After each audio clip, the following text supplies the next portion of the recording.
अस्सलाम वालेकुम दोस्तों, कैसे हो? उम्मीद है कि सब खैरियत से होंगे। अल्लाह आप लोगों को ऐसे ही खुश रखें। आज मैं आपसे एक सवाल पूछता हूं, आपको क्या लगता है हमारी इबादत से अल्लाह को क्या मिलता होगा? हमें भूखा रखकर अल्लाह को क्या खुशी मिलती होगी? हमें रात को जगाकर, तहज्जुद पढ़वाकर, मीठी नींद से छुड़वाकर, ठंडे ठंडे पानी से वजू करवाकर, नमाज की मशक्कत करवाकर अल्लाह को क्यों प्यार आता होगा? क्या सच में अल्लाह को हमारी इबादत की जरूरत है या हमको अल्लाह की जरूरत है? हमें अल्लाह की खुशी और रजा की जरूरत है। क्या अल्लाह की इबादत के लिए फरिश्ते कम थे? क्या ये चांद, सूरज, समंदर, पहाड़, जमीन, आसमान, चरिंद परिंद, हैवान, जिन्नात, नबातात, जमादात यानी हशरातुल अर्ज, कीड़े मकोड़े, चूटियां, ये सब क्या कम थी जो अल्लाह को हमारी इबादत की जरूरत है, हमारे सजदों की जरूरत है? मैं आपको एक छोटा सा किस्सा सुनाता हूं, आपको पूरी बात समझ में आ जाएगी। एक मुल्क का बादशाह बहुत रहमदिल और नेक था। वो अपनी रियाया और जनता के हक में बहुत अच्छा था। चुनांचे तमाम रियाया और तमाम जनता उससे बेहद मोहब्बत करती थी, उस बादशाह को खूब दुआएं देती थी। उसी मुल्क के एक दूर गांव में एक किसान भी रहता था जिसकी ये ख्वाहिश थी कि वो अपने नेक दिल बादशाह की जियारत को जाए, एक मर्तबा अपने बादशाह का दीदार करे। फिर उसने इरादा किया कि जाएगा और बादशाह की जियारत जरूर करेगा। और जब उसने जाने का इरादा किया तो उसके दिल में ख्याल आया कि बादशाह को मिलने के लिए जा रहा है तो कोई तोहफा भी ले जाना चाहिए। उसने अपनी बीवी से मशवरा किया कि मैं बादशाह को मिलने के लिए जाना चाहता हूं और मेरी ख्वाहिश यह है कि मैं उसको कोई तोहफा भी दूं, तो तुम मुझे मशवरा दो कि मैं बादशाह को तोहफे में क्या लेकर जाऊं। बीवी भी सोच में पड़ गई। फिर बीवी ने कुछ देर सोचा और कहा कि बादशाह के पास तो हर चीज होगी, वो तो बादशाह है, उसे हम क्या तोहफे में दे सकते हैं? हाँ, मेरे दिमाग में एक बात आ रही है, एक मशवरा मैं आपको देना चाहती हूं, देखो अगर आपको अच्छा लगता हो तो। हमारे असल में घर के पास बहने वाला जो चश्मा है पानी का, वो बहुत मीठा और ठंडा है। मुझे ऐसा लगता है कि ऐसा पानी पूरे मुल्क में कहीं भी नहीं होगा। यहां तक कि मुझे ऐसा लगता है कि बादशाह के पास भी इतना मीठा और ठंडा पानी नहीं होगा। इसलिए तुम बादशाह के लिए ये पानी लेकर जाओ। किसान को ये आइडिया, ये तजवीज पसंद आ गई। उसने अपने चश्मे से पानी के 2 घड़े भरे, घड़े यानी मटके भरे, और अपने गधे पर लाद कर बादशाह से मुलाकात के लिए रवाना हो गया। कई हफ्तों के सफर के बाद किसान बादशाह के महल तक पहुंच गया और बादशाह से मुलाकात की इजाजत चाही। इजाजत मिलते ही उसने बादशाह के सामने जाकर सबसे पहले बादशाह को वो तोहफा पेश किया और बादशाह को बताया कि हमारे गांव के चश्मे का ये पानी है, ऐसा मीठा और ठंडा पानी आपको पूरे मुल्क में कहीं भी नहीं मिलेगा।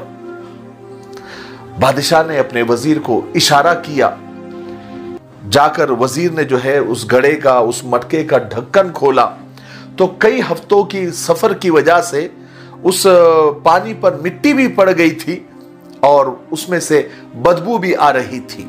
वजीर ने बादशाह की तरफ मुस्कुरा कर देखा और वो कुछ उस तोहफे के बारे में, उस पानी के बारे में कुछ कहना ही चाह रहा था, तो बादशाह ने उसे खामोश रहने का इशारे से हुक्म किया और बाआवाज बुलंद कहा कि ऐ किसान, हम तुम्हारे इस तोहफे से बेहद खुश हुए, हमें बड़ा अच्छा लगा तुम्हारा यह तोहफा और हम इस तोहफे को कबूल करते हैं, तहे दिल से कबूल करते हैं और तुम्हारा शुक्रिया भी अदा करते हैं।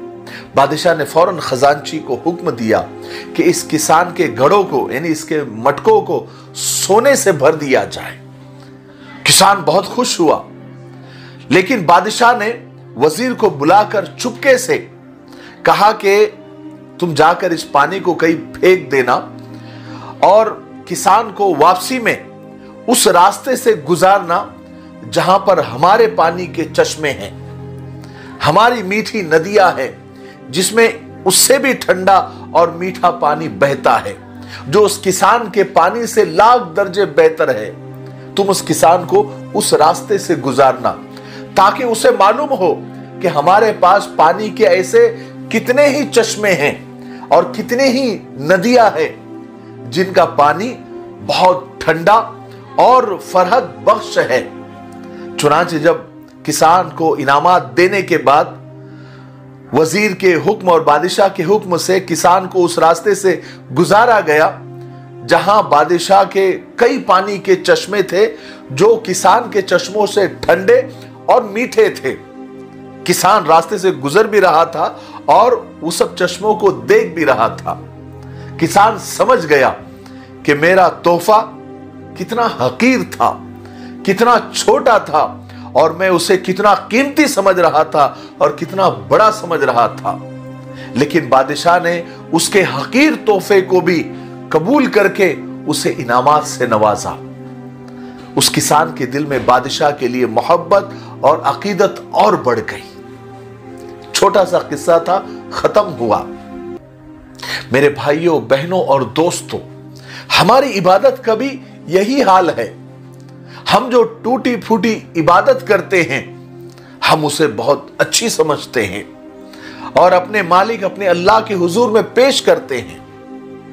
इन इबादत की हकीकत मालूम होने के बावजूद हमारा रब, हमारा अल्लाह मालिकुल मुल्क ना सिर्फ उन इबादत को कबूल कर लेता है बल्कि इनामात के तौर पर कई नेमतों से हमें नवाज भी देता है।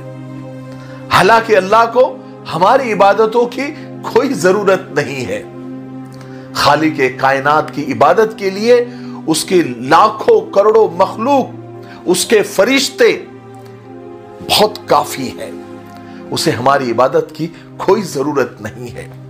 यह तो अल्लाह का करम है, उसका एहसान है कि वह हमसे टूटी फूटी इबादत करवा कर वो भी कबूल कर लेता है और हमें खुश करने के लिए, हमारा दिल रखने के लिए हजारों नेमतें बारिश के कतरों से ज्यादा हम पर बरसाता रहता है। इसलिए हमें हर हाल में अल्लाह का शुक्र अदा करना चाहिए। अल्लाह को हमारी कोई जरूरत नहीं है। कहते ना कि सारी दुनिया की मखलूक और सारे इंसान, सारे जिन्नात मिलकर अल्लाह की तारीफ करने लग जाए तो अल्लाह की बड़ाई में एक रत्ती बराबर भी फर्क नहीं आएगा, यानी बढ़ेगा, क्योंकि वो तो ऑलरेडी बहुत बड़ा है। और सारी मखलूक मिलकर उसकी बुराई करने पर उतर जाए और बुराई करते रहे तो अल्लाह की बड़ाई में रत्ती बराबर भी कमी नहीं होगी। वो अपनी जगह पर बहुत बड़ा है, तो उसका एहसान है कि वो हमें कबूल कर लेता है, हमें तौफीक दे देता है। इसलिए अल्लाह से हमेशा तौफीक मांगनी चाहिए। मुझे उम्मीद है कि आज के किस्से से हमको बहुत कुछ सीखने को मिला होगा। अगर आपको यह किस्सा अच्छा लगता है तो कमेंट सेक्शन में जाकर 2 जुमले क्यों नहीं होता, आप कमेंट जरूर करें और आगे कम से कम 5 लोगों तक इस वीडियो को शेयर जरूर करें और लाइक भी कर दें। अगर आपने हमारा चैनल सब्सक्राइब नहीं किया है तो सब्सक्राइब भी जरूर कर लीजिए। ये इसलिए बोलने की जरूरत पड़ती है ताकि हम जो इतनी मेहनत करके वीडियोस बनाते हैं वो ज्यादा से ज्यादा लोगों तक पहुंचे। अगर आप कमेंट करते हैं, लाइक करते हैं, शेयर करते हैं तो YouTube का एल्गोरिदम जो है इस वीडियो को आगे बढ़ाता है, सजेशन में डालता है, लोगों को रिकमेंड करता है कि आप इस वीडियो को देखिए। तो आपके 2-3 बार उंगली चला देने से एक बहुत बड़ा काम हो सकता है। मुझे उम्मीद है कि आप ऐसा जरूर करेंगे। तब तक मेरे लिए, पूरी उम्मत के लिए, पूरी इंसानियत, पूरी मानवता के लिए और हमारे प्यारे मुल्क भारत के लिए, यहाँ की अमन शांति के लिए, तरक्की उन्नति के लिए और फिरका परस्तों की फिरका परस्ती से अल्लाह हमारे मुल्क की हिफाजत फरमाए, ये भी दुआ करते रहे। अस्सलाम वालेकुम व रहमतुल्लाहि व बरकातुहू। ये हमारा मिफ्ताही तलबीना है, ये नबवी नुस्खा है। आप सल्लल्लाहु अलैहि वसल्लम ने फरमाया ये पेट की बीमारियों के लिए बहुत मुफीद है और ये सुन्नत भी है, गिज़ा भी है, शिफा भी है, दवा भी है। इसे बनाने का भी बहुत आसान तरीका है।